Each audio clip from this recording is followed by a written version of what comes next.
Bonjour à les élèves de la deuxième année sciences physiques. Dans cette séance, on va traiter la correction de l'examen du baccalauréat session normale 2021. Cette partie qui concerne l'exercice de chimie, il concerne aussi deux parties. Une partie qui étudie la cinétique d'une réaction chimique et la deuxième partie qui concerne l'étude d'une solution aqueuse d'un acide carboxylique. Donc on va traiter tout d'abord la première partie. L'une des anciennes réactions de synthèse est la fabrication du savon. Le savon est un produit composé de molécules obtenues par réaction chimique entre un composé organique et une solution aqueuse d'hydroxyde de sodium. Cette partie de l'exercice se propose d'étudier par conductimétrie la cinétique de la réaction de synthèse d'un savon. Cette réaction se produit entre l'éthanoate d'éthyle de formule CH3COOC2H5 et une solution aqueuse d'hydroxyde de sodium Na+HO-. À un instant choisi comme origine d'état t est égal à 0, on introduit en excès l'éthanoate d'éthyle dans un ballon contenant une quantité de matière N0 est égale à 10-3 mol d'ion d'hydroxyde. On obtient un mélange réactionnel ayant un volume V0 est égal à 100 ml. Il se produit sous une température constante, une réaction modélisée par l'équation chimique suivante. CH3COOC2H5 plus H en moins, elle va nous donner selon une réaction totale CH3CO en moins plus l'éthanol C2H5OH. Donc tout d'abord, on va dresser le tableau d'avancement de cette réaction. Puis déterminer la valeur de l'avancement final, X final, sachant que cette réaction est totale. Donc, dressage du tableau d'avancement. Correction de l'épreuve de chimie bac 2021, option PC, physique chimie, session normale. Donc pour la première question, dressage du tableau d'avancement.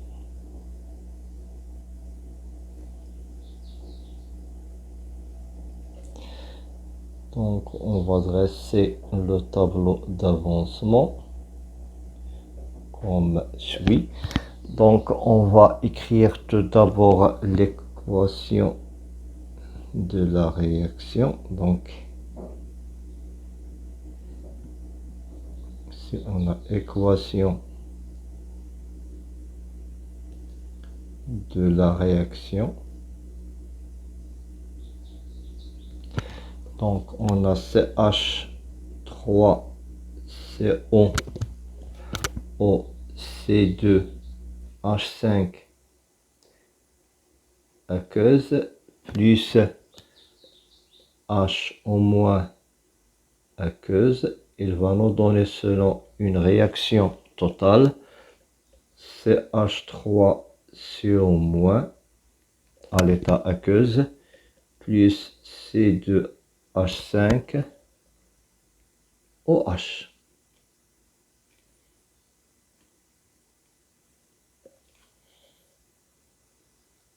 Donc ici on a état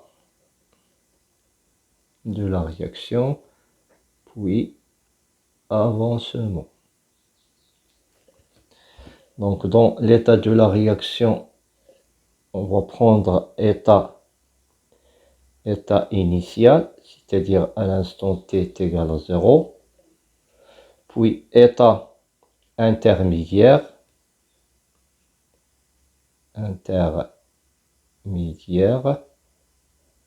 c'est-à-dire à l'instant t, puis à l'état final, donc état final. Donc ici on aura à l'instant t est égal à 0, l'avancement est égal à 0, à l'instant t l'avancement est égal à x, à l'état final on a x final est égal à x max, puisque la réaction est une réaction qui est totale. Donc on aura x final qui sera égal à x max. Puis ici je détermine les quantités de matière, soit des réactifs, soit des produits.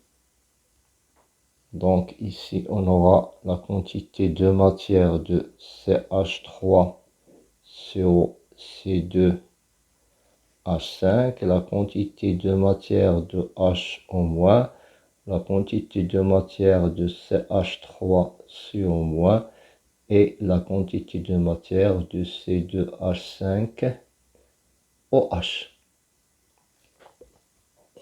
Donc à l'instant t est égal à 0, on a un excès d'éthanoate. Donc ici on a un excès.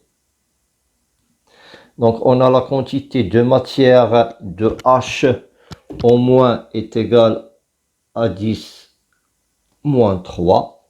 Ici 0, 0. Puis à l'état final, ou bien à l'instant t, on aura ici 10 moins 3 moins x. Ici on aura x, puis 10 moins 3 moins x max. Ici x max, avec x max est égal à x final. Donc puisque la réaction est totale et on a l'éthanoate est en excès, puisque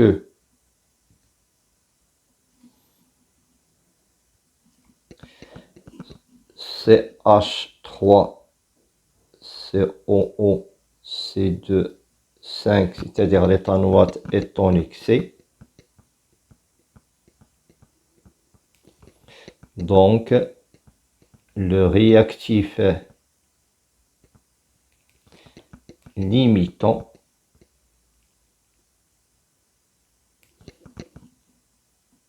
est H au moins.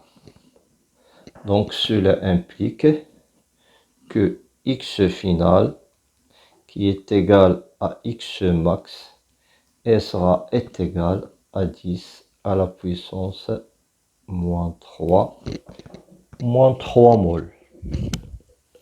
Puis on passera à la deuxième question. On mesure à chaque instant la conductivité sigma du mélange réactionnel.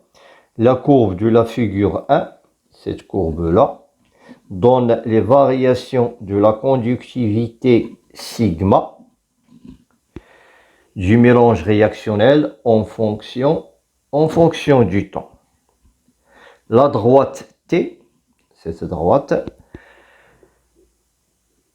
représente la tangente à la courbe au point d'abscisse. T1 est égal à 4 minutes. L'expression de la conductivité du mélange réactionnel est en fonction de l'avancement x de la réaction est donné par sigma est égal à 0,25 moins 160x où sigma est exprimé en Siemens mètre moins 1 et x au mol. Définir le temps de demi-réaction T1 demi. Donc d'après le cours, le temps de demi-réaction 1 demi, il représente le temps qui correspond à x max sur 2. Donc, définition de temps 1 demi. De définition de demi-temps T 1 demi. Donc, c'est le temps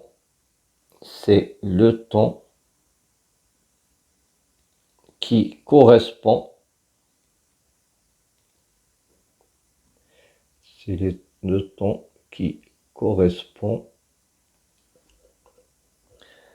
à l'avancement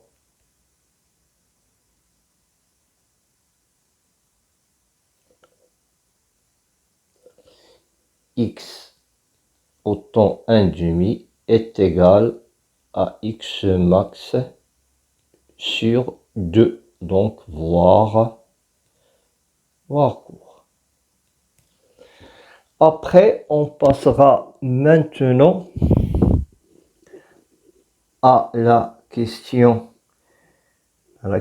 suivante.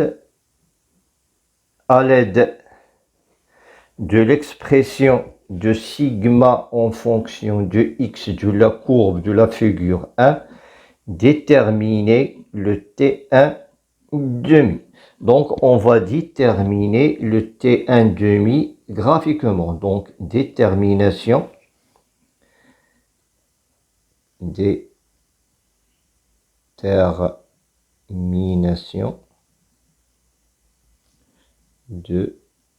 T1 demi. Donc, pour cela, puisqu'on a une représentation de sigma en fonction de t, c'est-à-dire on va exprimer l'expression de la conductivité à l'instant T1 demi en fonction de t. Donc, voilà, on sait que, on a une donnée que sigma est égal à 0,25 moins 160 moins 160x. Donc, cela implique que sigma au temps 1 demi est égal à 0,25 moins 160 x 1 demi, c'est-à-dire le sigma qui correspond au temps 1 demi. Donc le x 1 demi, il correspond à l'avancement à l'instant t 1 demi. Donc d'après la définition, le x 1 demi sera égal à x max sur 2. Donc cela implique que sigma au temps 1 demi sera égal à 0,25 moins 160 fois x max sur 2 qui est égal à 0,25 moins 160. La valeur de x max, il est déjà trouvé, est égal à 10 moins 3 sur, c'est multiplié sur 2. Donc, en appliquant cette application numérique, on trouve que cette valeur est égale à 0,17 Siemens par mètre. Donc, graphiquement, je pars à la valeur, de 0,17, donc 0,15, 0,16, 0,17. Donc, à cette valeur, je cherche le temps. Donc ça, 0,17, c'est la valeur de la conductivité à l'instant t est égal à T1 demi. Donc graphiquement, on trouve que T1 demi, donc ici T1 demi est égal à 4 minutes. Donc graphiquement,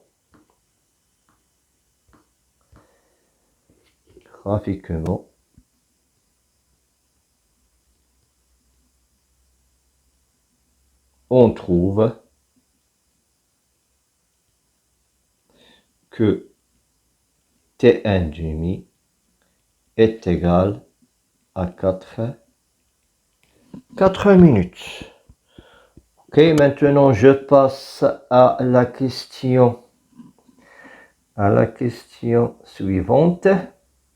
Voilà, donc pour la question suivante, montrer que la vitesse volumique de la réaction à un instant t s'écrit sous cette forme-là. Donc je fais la démonstration, c'est très simple. Donc quatrièmement, montrons que V, c'est-à-dire la vitesse, est égale à moins 1 sur 160 V0 d de sigma sur dt. Donc, par définition, on sait que, donc par définition,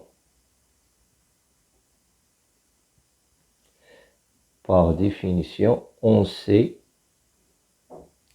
que la vitesse d'une réaction est égale à 1 sur le volume de la solution. Or, dans notre cas, le volume de la solution est égal à V0 d de x sur dt. Ça, c'est l'expression de la vitesse volumique à un instant t. On a encore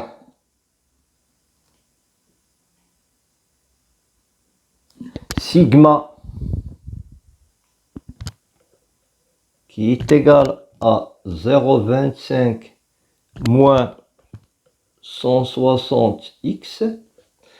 Donc cela implique que d de sigma sur dt, c'est-à-dire la dérivée de sigma sur dt, est égale à la dérivée de 0,25. La dérivée de 0,25 est égale à 0. Donc elle sera égale à moins 160 d de x sur dt. Donc, je divise les deux membres de cette égalité par V0. On aura 1 sur V0 d de sigma sur dt qui sera égal à moins 160 d de x sur dt qui est multiplié par 1 sur V0. Or, cette expression-là n'est que, d'après la définition, V. Donc, cela implique que 1 sur V0 d de sigma sur dt sera égal à moins 160 fois petite v. Donc, cela implique que petite v sera égal à moins 1 sur 160 V0 d de sigma sur dt. Donc, on a bien démontré cette relation. V est égal à moins 1 sur 160 V0 d de sigma sur dt. Ok, maintenant on passera à la question suivante. Donc pour la dernière question de cette partie 1, déterminer en mol mètre moins 1 minute moins 1 la valeur de V1 à l'instant T1. Ok, donc détermination de la valeur de V1 à l'instant T1. Voilà, détermination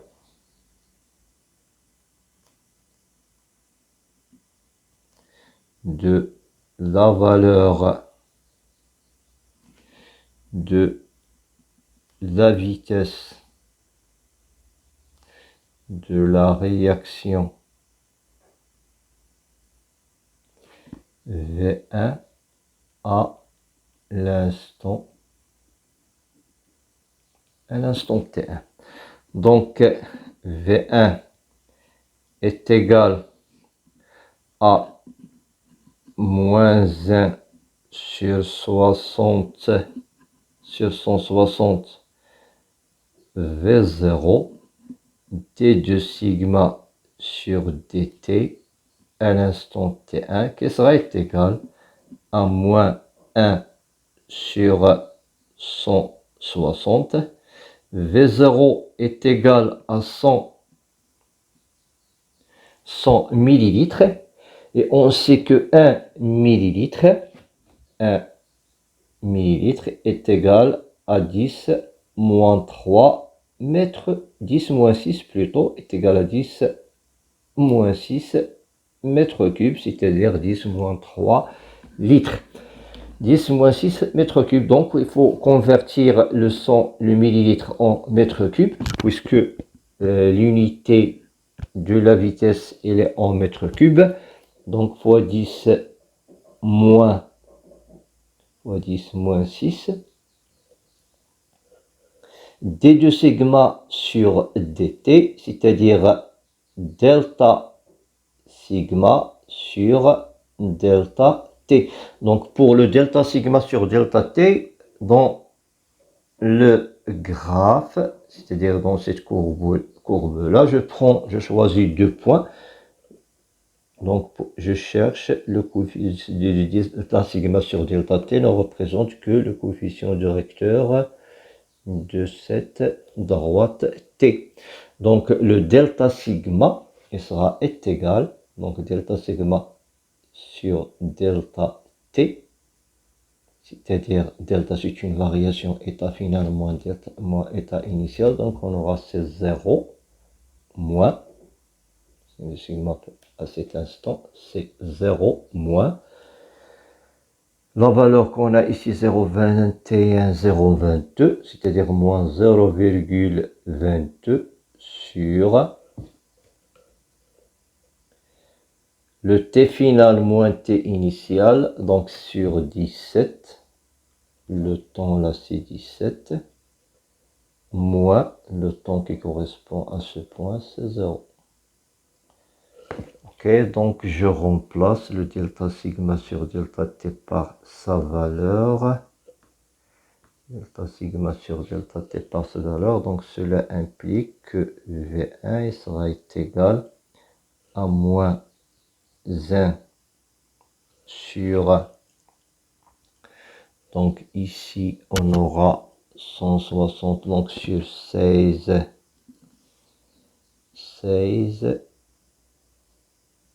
10 moins 3, il va monter, ici on aura 10 moins 3, donc ce sera 10, 3. Delta sigma sur delta t aura été égal à 0 moins 0,22 sur 0,17, ou bien sur 17 plutôt, sur la valeur, voilà, sur 17. Sur 17 moins 0. Donc en faisant cette application numérique, on trouve que cette valeur est égale à 8,1, 10 à la puissance moins 1 dans l'unité c'est mol par mètre cube par minute. Mol par mètre cube par minute. Ok, maintenant on passera à la deuxième partie de l'exercice. Ok, donc on passe dans la deuxième partie de l'exercice. Étude d'une solution aqueuse d'un acide carboxylique. Un flacon dont l'étiquette est illisible contient une solution aqueuse SA d'acide carboxylique de formules et de concentration inconnues. Cette partie de l'exercice se propose de déterminer la concentration de cette solution aqueuse, d'identifier cet acide. On notera AH pour désigner l'acide carboxylique et A- pour désigner sa base conjuguée. Toutes les mesures sont réalisées à 25 degrés Celsius. Premièrement, dosage de l'acide carboxylique. On dose un volume VA est égal à 20 ml de la solution aqueuse SA de concentration CA par une solution aqueuse SV d'hydroxyde de sodium Na+, H- de concentration CV est égale à 10-1 mol par litre. La courbe de la figure 2 représente les variations du pH du mélange réactionnel en fonction du volume VB de la solution aqueuse versée. Écrit l'équation de la réaction de dosage. Donc l'équation de la réaction de dosage, c'est une réaction qui est totale, rapide et sélective. Donc j'écris la réaction qui va se passer entre l'acide AH et la base Na+ OH-. Donc partie 2, première question, équation du dosage. Voilà, donc on dose l'acide AH par l'hydroxyde de sodium H au moins, la réaction au total, c'est-à-dire on va l'écrire avec une seule flèche, rapide et sélective, elle va nous donner A- plus H2O. Donc c'est ça l'équation de la réaction de dosage. Pour la deuxième question. Déterminer graphiquement les coordonnées du point, les coordonnées PHE et VBE du point d'équivalence. Tout d'abord, il faut déterminer le point d'équivalence. Donc, pour déterminer le point d'équivalence, voilà, je représente la perpendiculaire à ces deux tangentes là, la perpendiculaire à celle-là et à celle-ci, et à la mi-distance, je représente, c'est-à-dire c'est delta 1, ici on a la droite delta 2, je représente delta 3, de telle sorte que delta 3 soit perpendiculaire à cette droite delta. Si cette distance-là sera égale à celle-ci, et je fais le prolongement. Je trouve, voilà, c'est ça, le point de rencontre de cette droite delta 3 avec la courbe se passe au point d'équivalence E. Donc le point d'équivalence, elle aura pour ordonner, pour les coordonnées de ce point d'équivalence, on aura à peu près cette valeur, c'est-à-dire on a 8,2, 8,3, à peu près 8,3. Ici, on aura, c'est vrai. Donc, on a VBE est égal à 20 ml. PHE est égal à 8,3. Voilà, donc graphiquement, on trouve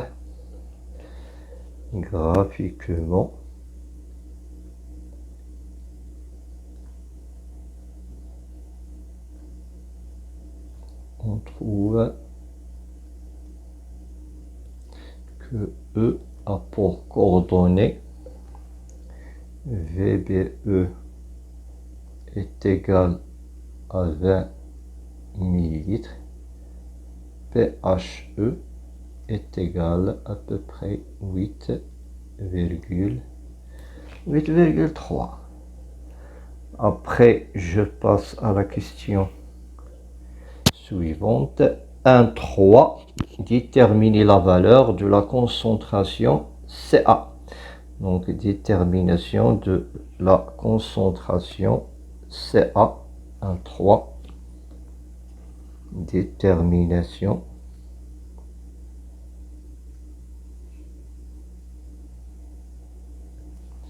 de la concentration Ca. À l'équivalence,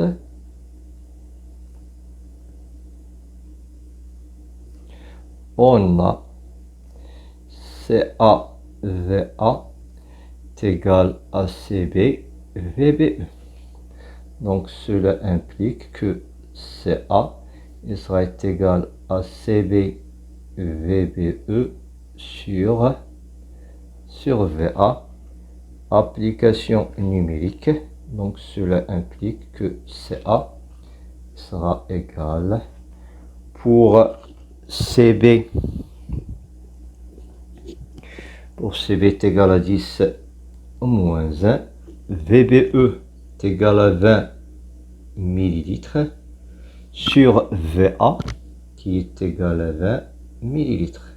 Donc je simplifie 20 avec 20, donc Ca sera égal à 10 à la puissance moins 1 mol par litre. Donc je passe maintenant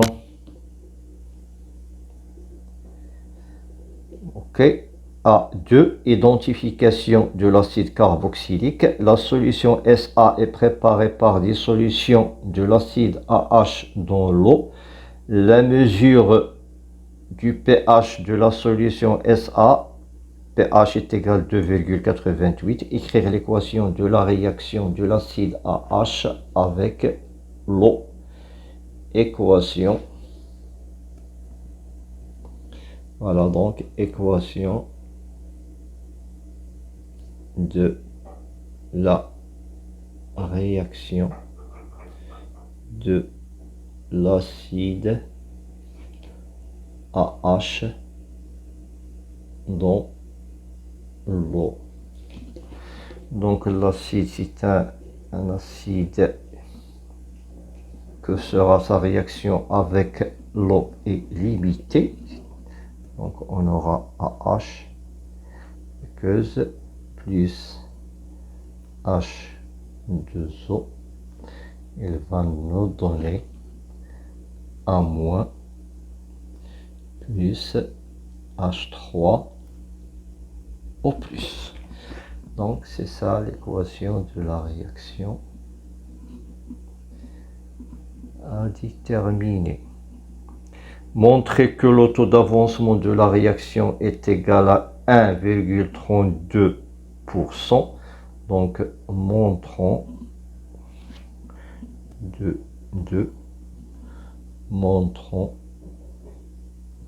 que taux est égal à 1,32%.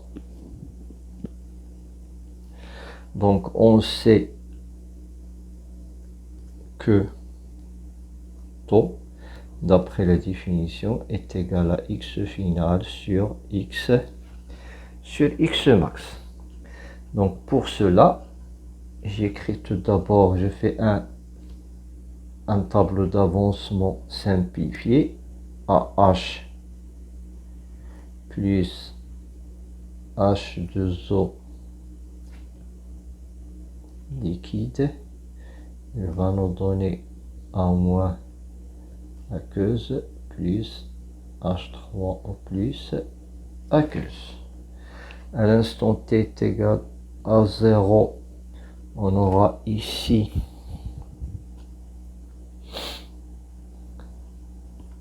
le Ca fois Va. L'eau, elle est en excès. Ici 0, 0. À l'instant t final, on aura Ca Va moins x final, x final, x final. Donc d'après le tableau d'avancement, d'après le tableau d'avancement, on a N2A-, il sera égal à N2H3O+, est égal à x final. Si je divise ici par V de la solution V, on aura que la concentration de A- il sera égal à la concentration de H3O+, il sera égal à x final sur Vs.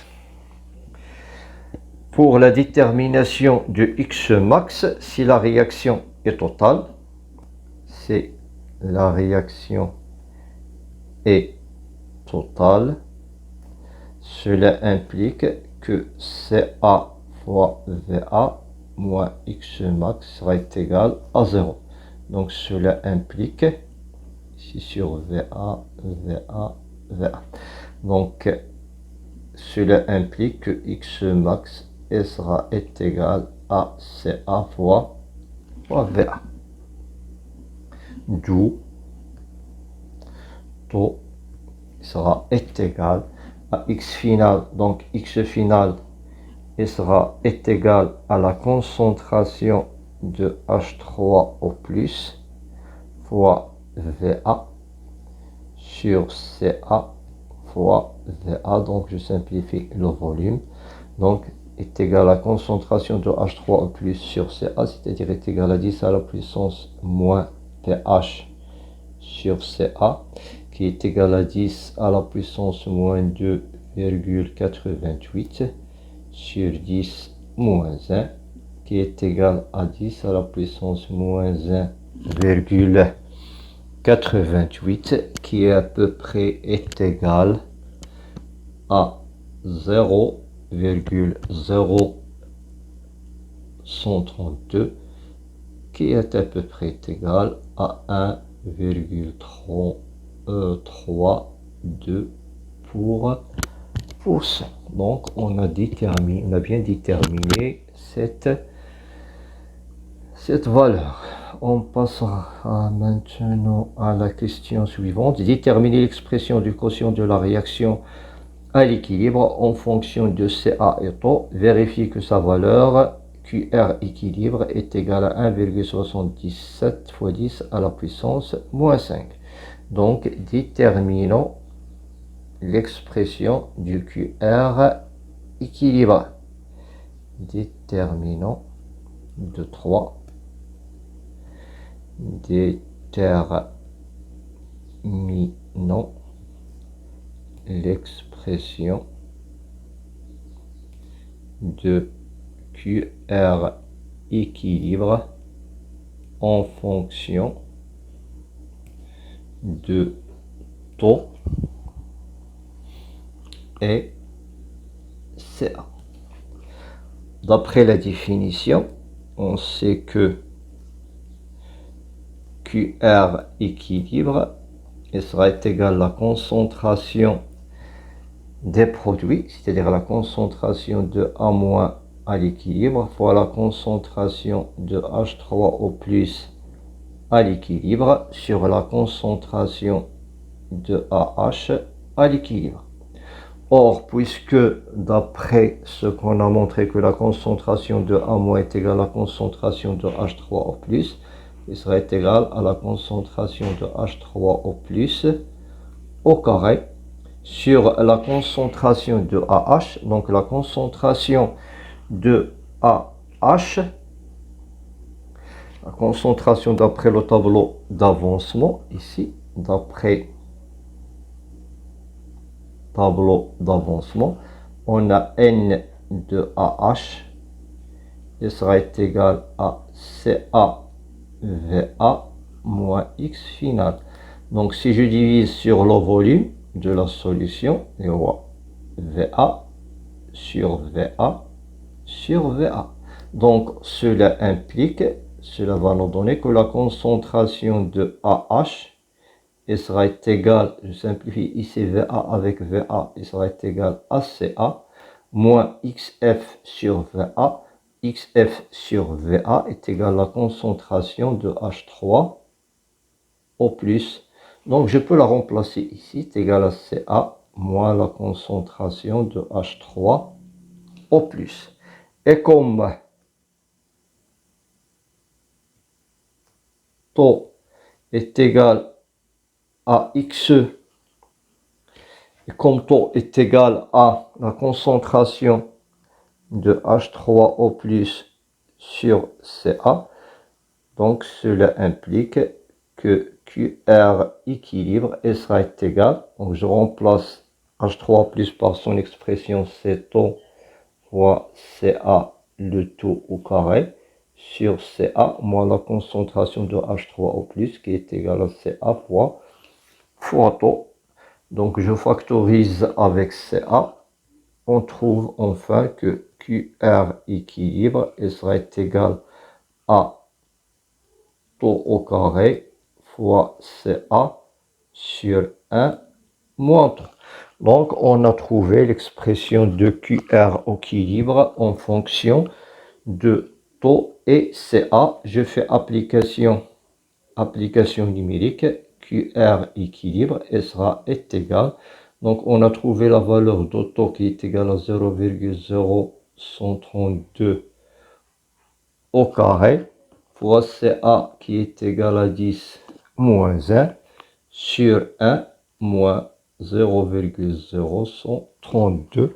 En faisant application numérique, on trouve que QR équilibre il est bien égal à 1,7710 à la puissance 10 à la puissance moins 5. Ok, on passera maintenant à identifier l'acide carboxylique. Étudié en vous aidant sur le tableau des valeurs des pKa du couple acide-base ci-dessous. Justifiez votre réponse. Voilà, on a des pKa des différents couples et on va chercher à trouver quel est le couple qui vérifie l'acide carboxylique AH. Donc pour cela, de 4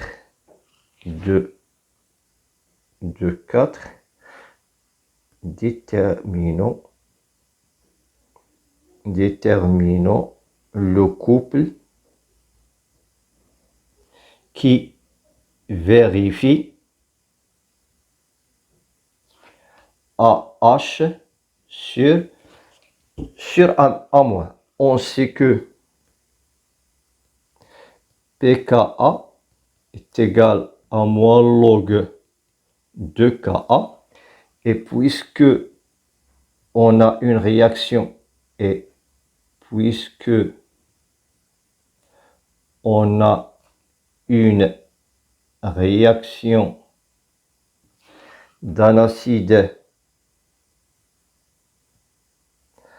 AH avec H2O, donc cela implique que Ka sera égal à QR équilibre. D'où pKa de ce couple sera égal à moins log de Ka qui est égal à moins log de QR équilibre qui est égal à moins log de 1,77 10 à la puissance moins 5. Donc cela implique que pKa, en faisant cette application, est égal à 4,75. Donc d'après ce tableau, le 4,75, elle correspond au couple de l'acide éthanoïque CH3COH sur CH3CO-. Donc le couple qui convient, c'est CH3COH sur CH3CO-. Donc cela implique le couple qui convient est CH3COH sur CH3CO-. Et on passe maintenant à la dernière question. Donc, déterminer le volume VB1 de la solution SB versée au cours du dosage pour que la concentration de AH sur la concentration de A- est égale à 2,24. Donc, déterminons le volume. Donc, 2,5. Déterminons le volume VB1 pour que la concentration de AH sur la concentration de A- sera égale à 2,24. Donc pour cela, on sait que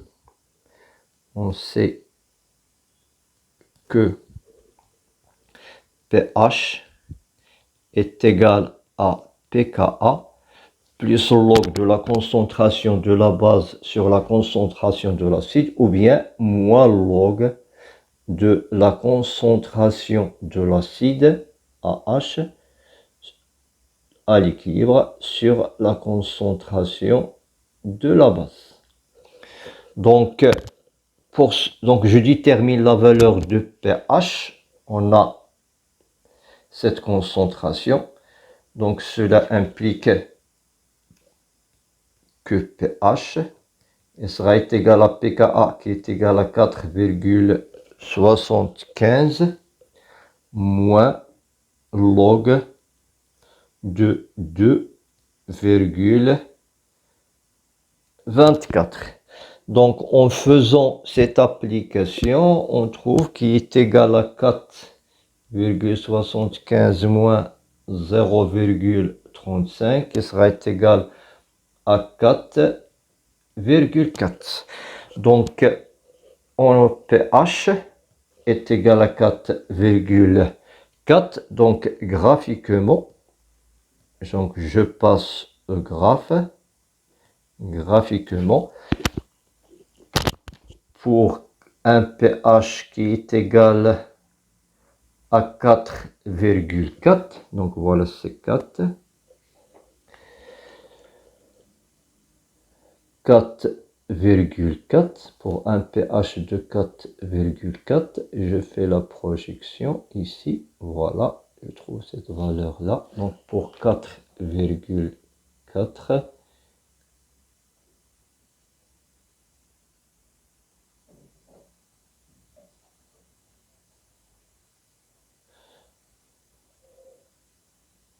donc pour 4,4, pour un pH est égal à 4,4, je trouve un volume